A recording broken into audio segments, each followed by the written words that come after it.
جو ہڈی کے اندر ہوتا ہے، یا ناخن اور شعر، یا جن کو ہم بال کہیں گے، ان کو بھی اعضائے مفردہ میں شامل کیا ہے۔ ابو سہل مسیحی نے بجائے شرائین یعنی انہوں نے آرٹریز اور اورتا کے صرف عروق لکھا ہے، یعنی انہوں نے شرائین اور اوردا کو ایک کر کے عروق لکھا ہے وہاں پہ، جس میں شرائین اوردا کے علاوہ دیگر عروق بھی شامل ہیں، تو انہوں نے وہ بھی اس میں شامل کر لیا ہے۔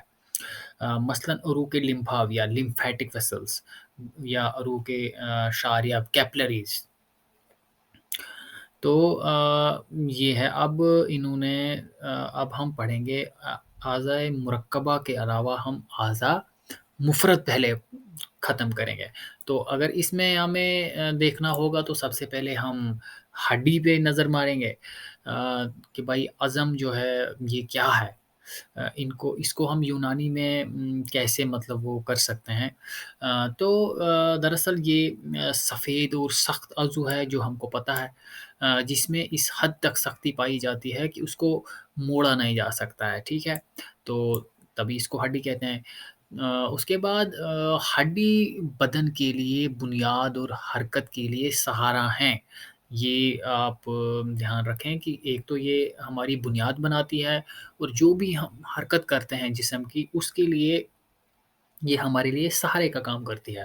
اور ہڈیوں کے باہمی اتصال سے ہیکل عظمی بنتا ہے، یعنی اسکیلٹن، جس میں اکثر مقامات پر مفاصل پائے جاتے ہیں، یعنی وہ جوڑ کی شکل میں ایک دوسرے کے ساتھ ملی ہوئی ہوتی ہیں۔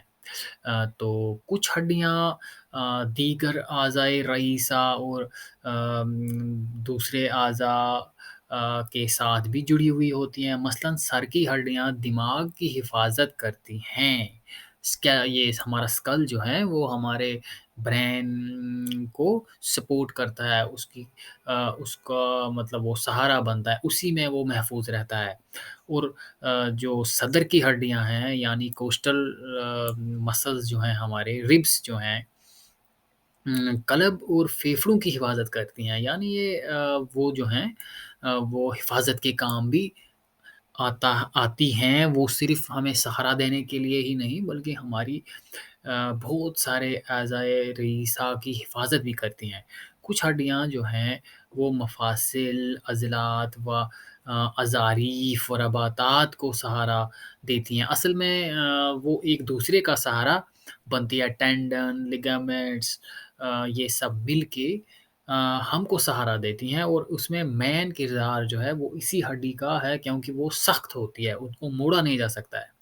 مثلاً عظم لامی، ٹھیک ہے، تو کچھ ہڈیاں مفاصل کی درمیانی خلاؤں کو پور کرتی ہیں اور اوتار کے اندر نشو و نما پاتی ہیں، جس کی وجہ سے اوتار ہڈیوں کی رگڑ سے محفوظ رہتے ہیں، وہ مجروح نہیں ہوتے ہیں۔ یعنی جو آپ یہ سمجھ لیجئے کہ دو بڑے بڑے یعنی جوائنٹس کے درمیان کارٹلیجز ہوتے ہیں، جو وہ ایک دوسرے کو رگڑ مارنے سے وہ بچ جاتی ہیں۔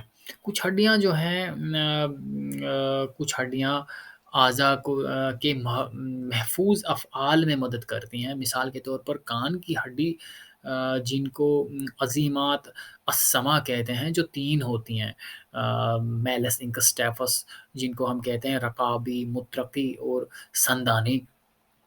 تو کچھ ہڈیاں ایسے راستے بناتی ہیں جو ہر وقت کھلے رہتے ہیں، مثلاً ناک کی ہڈی، جو ہمیشہ کھلے رہتی ہیں۔